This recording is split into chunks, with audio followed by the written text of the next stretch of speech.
Hi, and welcome to this presentation on getting into teacher training. I'm Sinead Elwood, and I am one of the careers advisors here at Edge Hill University. This presentation is relevant for you if you are a student or a graduate thinking of getting into postgraduate teacher training for 2025 entry.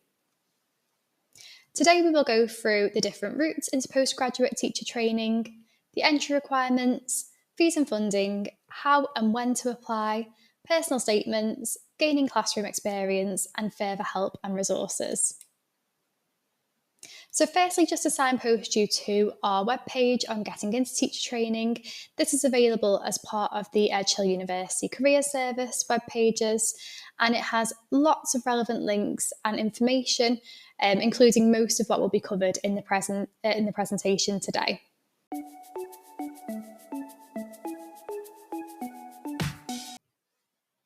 The first question you might be asking yourself if you would like to become a teacher is, what kind of course can I do, or what should I do to become a school teacher? Look for a course that gives you recommendation for QTS or qualified teacher status. QTS is required to be a school teacher on the National Teaching Pay Scale in maintained schools in England and Wales, and it's achieved by meeting the national teacher standards. Other schools, such as academies or independent schools, might not require QTS by law, but they will often look for QTS when recruiting teaching staff.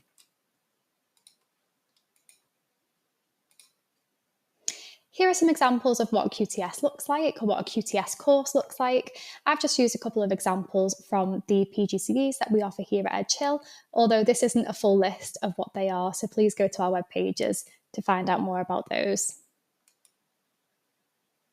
Another question that we often get asked is, what does a PGCE mean, or what is a PGDE? This is the academic part of the qualification for teacher training, and it stands for Postgraduate Certificate or Postgraduate Diploma in Education. Many teacher training routes include a PGCE or a PGDE, and it is a postgraduate level 7 academic qualification, which includes assignments and is awarded by universities. The differences between the two is that a PGCE is worth 60 credits, whereas a PGDE is worth 120 credits. You don't need a PGCE to achieve qualified teacher status, but it is a well-recommended and recognised qualification, particularly for if you're thinking about teaching abroad in the future or in places like Scotland, if you are thinking about doing a master's in the future within education, or if you're possibly thinking about going into senior leadership or senior management schools throughout your career. Generally, we can split the routes into teaching into two main routes, the university-led route and the school-led route. The university-led route always includes a PGCE or a PGDE, and it involves attending universities for lectures and seminars, as well as completing assignments alongside having placements in at least 2 schools. For the school-led route, you will usually be in one main school for the majority of your training, with a short placement in a second school. Some examples of the school-led routes are things like school-centred initial teacher training, or otherwise known as SCIT, Teach First, postgraduate teaching apprenticeships, and delivery with lead partners. There are also some other routes that might be of interest, such as HMC if you're thinking about teaching in the independent sector. The assessment only route is a good example if you already work in a school and if you meet certain criteria. With the school-led routes, it's important to know that a PGCE or a PGDE isn't always offered, so you will need to check with individual providers if this is something that you would like from your course. These are some things that are included within all routes. So all will give you recommendation for QTS. All involve teaching practice in schools. That should be a minimum of 120 days over 2 schools, although the balance of those 2 schools might be different between routes.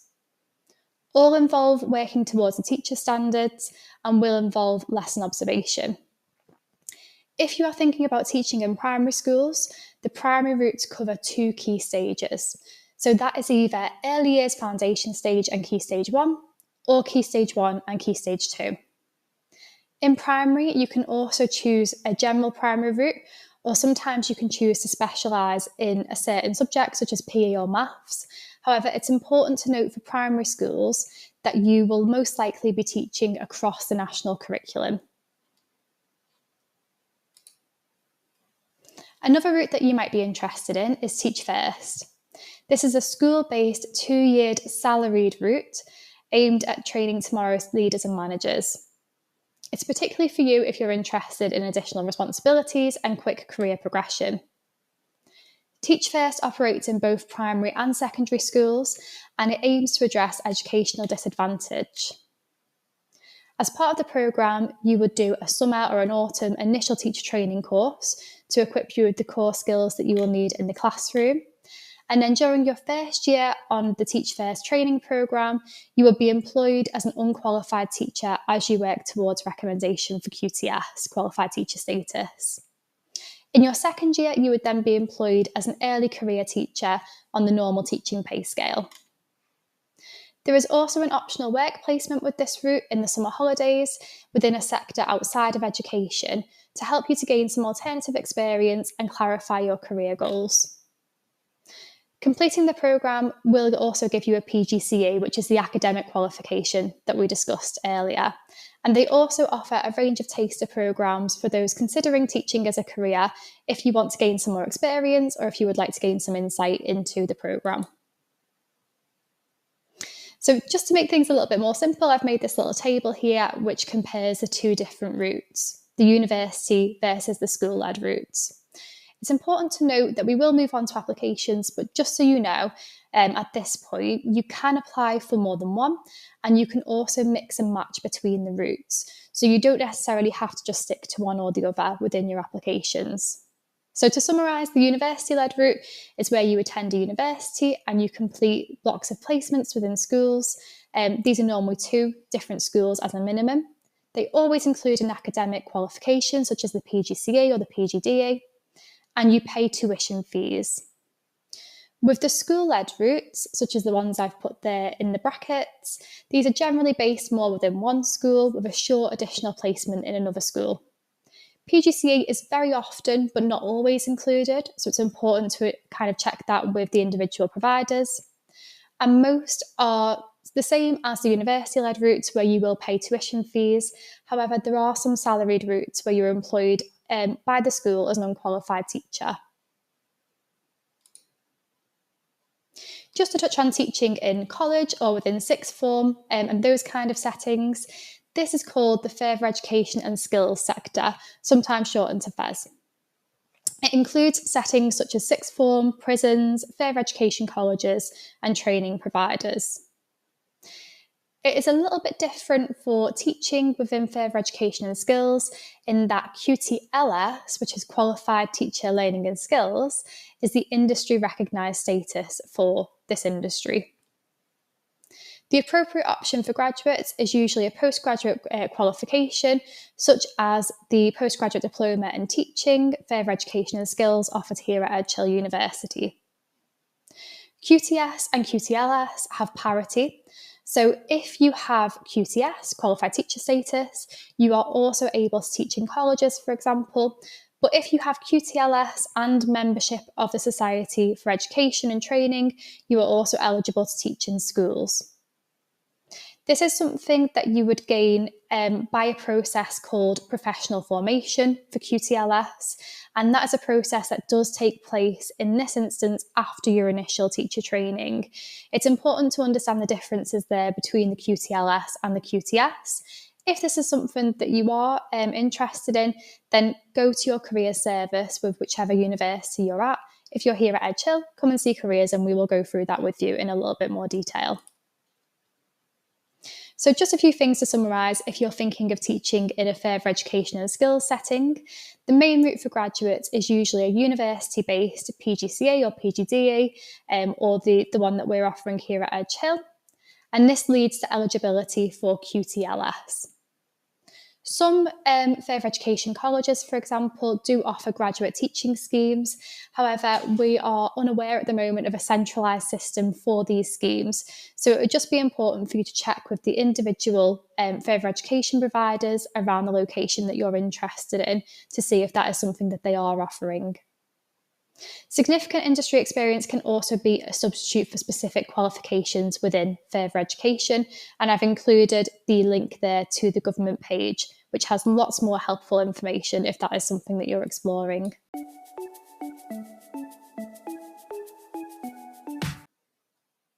Moving on to entry requirements for postgraduate teacher training.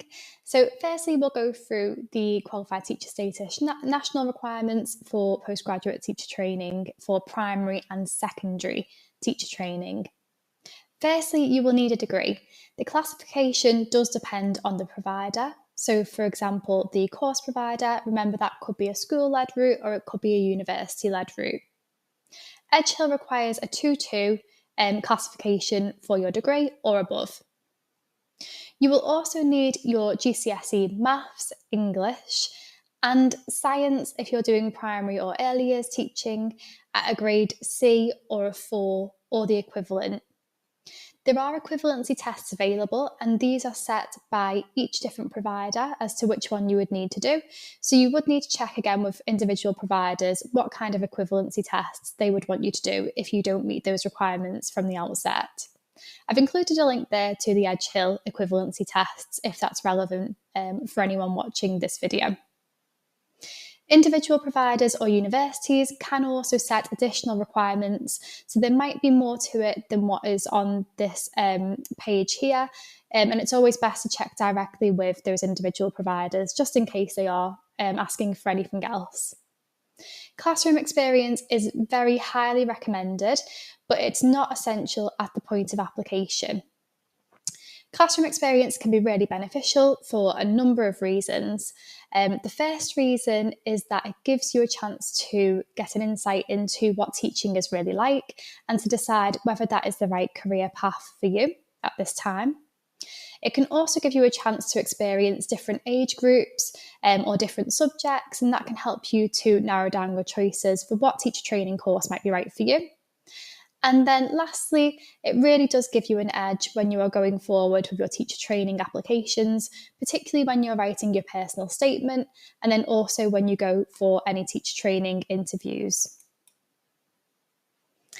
The entry requirements for further education and skills are slightly different, and I've used the example here for our course that we offer for the postgraduate diploma in teaching, further education and skills here at Edge Hill. For this course, we ask for a degree equivalent to a UK first class or second class honours, so a 2-2 or above, preferably in a subject that is related to the subject specialism that you would like to teach. We ask for 5 GCSEs at grade C or grade 4 and above, or equivalent as a minimum qualification to include English and Maths. A level 3 qualification in your teaching subject specialism might also be useful if you do not have a degree in that specific subject. Again, experience is desirable here, but not always essential. But it's best to check with individual providers because they may ask for some different things or some additional things to what is here on this slide.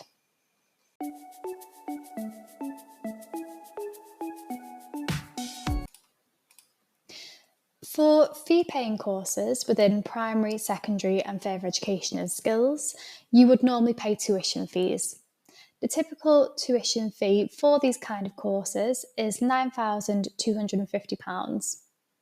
You can apply for a further year of loans for fees and maintenance, and that applies to full-time and part-time students. More can be found out about that on that government website that I've included the link to there. You might also be able to get extra financial support, for example, if you have children or other caring responsibilities, or if you have a disability. Some subjects are eligible for a non-repayable bursary, which I will include some more information about in the next slide.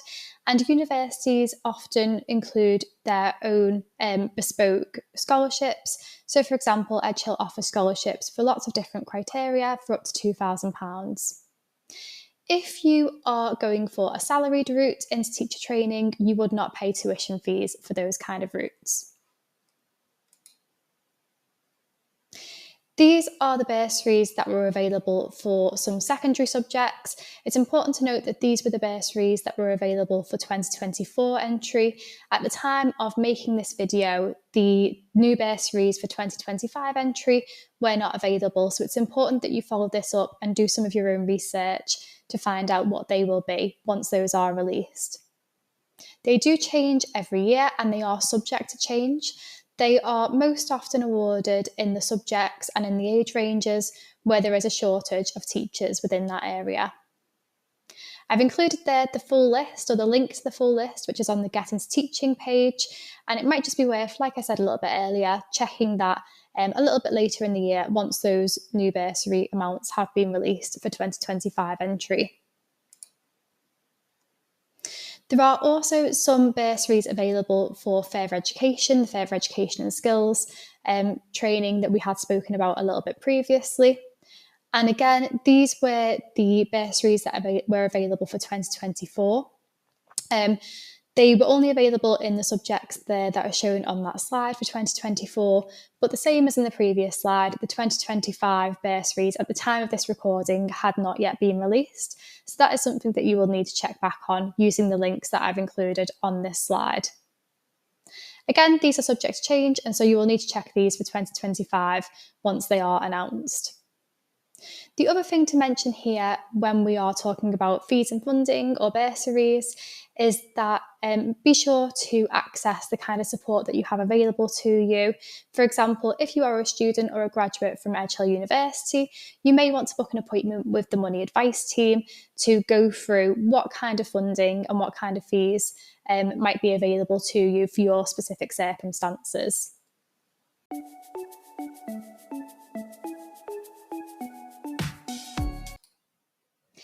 For teacher training courses for 2025 entry, such as the university-led routes like the PGCE or delivery with lead partners or SCIT or postgraduate apprenticeships, there are some examples of those school-led routes that we discussed earlier.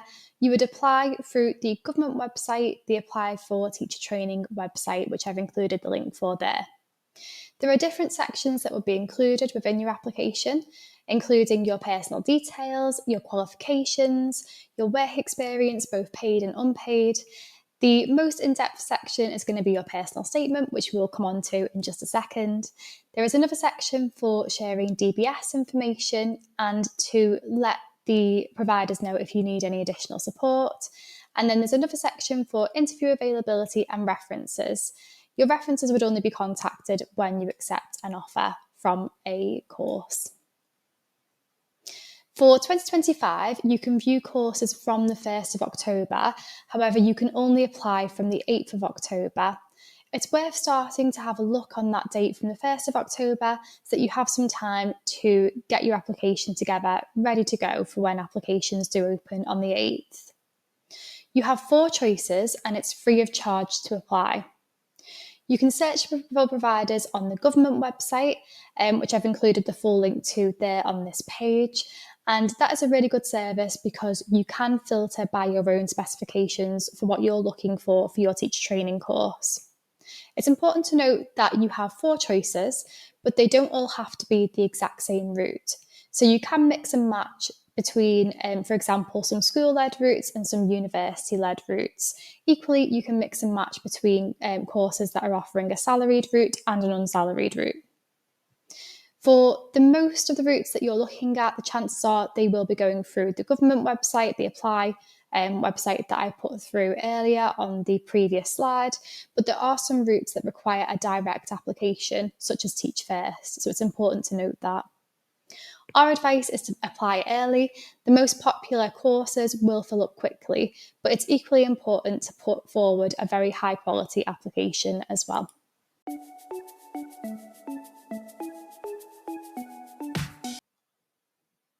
Your personal statement for 2025 teacher training entry should explain why you want to be a teacher, and it's your chance to highlight any relevant skills or experience that you have that would be useful to your teacher training and to your teaching career going forward.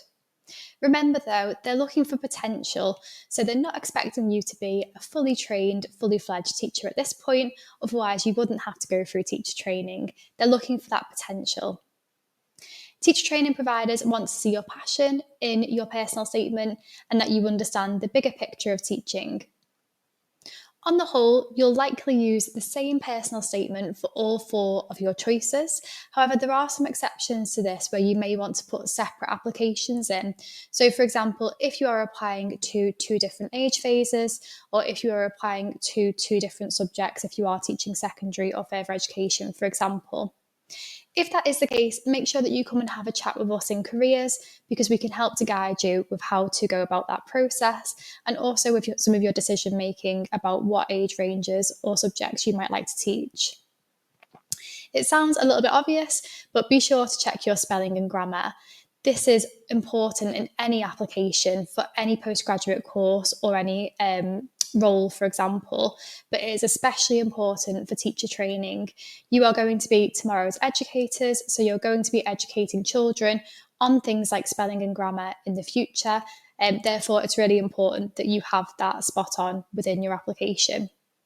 I've included a link there to the government website, which has lots more helpful information on how to write a teacher training personal statement. So just some general things that you should include. Your personal statement, it can be between 500 to 1,000 words. However, we would very much recommend aiming for the top end of that word limit rather than the lower end. It should include the skills that you have that are relevant to teaching, any experience of working with young people or children, your understanding of why teaching is important, your reasons for wanting to train to be a teacher, and any activities that you have done that could be relevant to teaching, such as things like first aid courses, sports coaching, or volunteering. Again, if you're struggling with your personal statement or if you're not too sure what to include, please come and visit us in Careers and we can help you with that.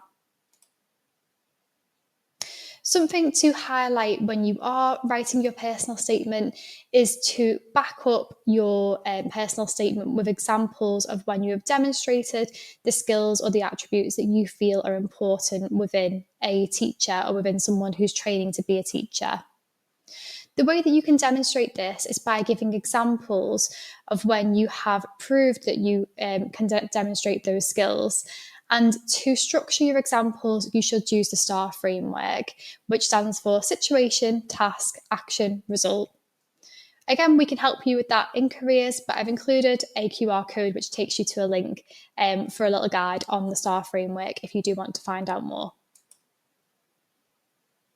One of my favourite examples of a teacher training personal statement comes from the Target Jobs website. So I've included that link there, and again, the QR code if you want to access it on your phone.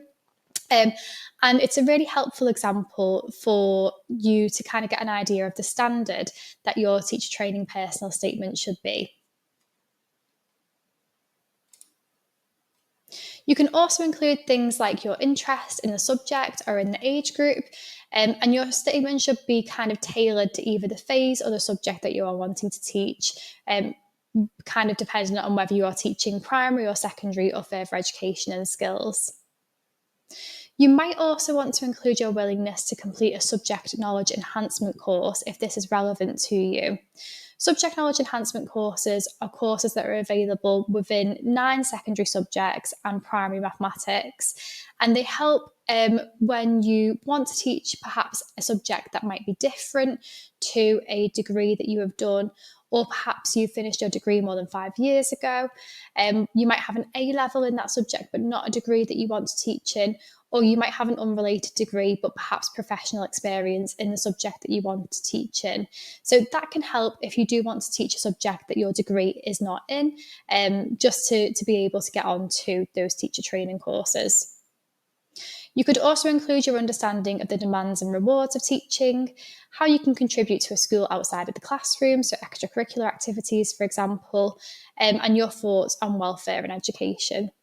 All of these things are where gaining some experience within a classroom can be really handy. which brings me on nicely to gaining classroom experience. To gain classroom experience, you can absolutely approach local schools directly, and I've included a little bit of a guide on how to do that on the Getting Into Teaching website, which I signposted at the beginning of this recording, at the beginning of this video, I should say. Or you could contact, for example, schools that you've attended before coming to EdChill to arrange to help out in a classroom for a specified length of time.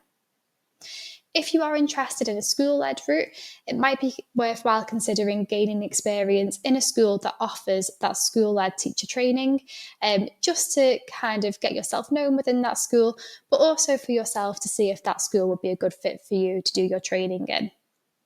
There's a whole page available on the government website on how to gain school experience, and I've also put the link there onto for the Teach First programme for their taster programmes that I mentioned a little bit previously in this presentation.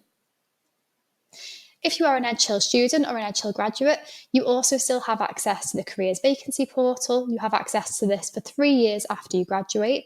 And on that portal, you can view lots of opportunities such as part-time jobs, graduate jobs, and volunteering. Many of those will be based within schools or colleges or other education settings, and could be a really good way of gaining that school experience. Again, I've included the link there if you would like to log on and explore that. Or if you are struggling to access that, please come and see Careers and we will help you with how to navigate the Careers portal.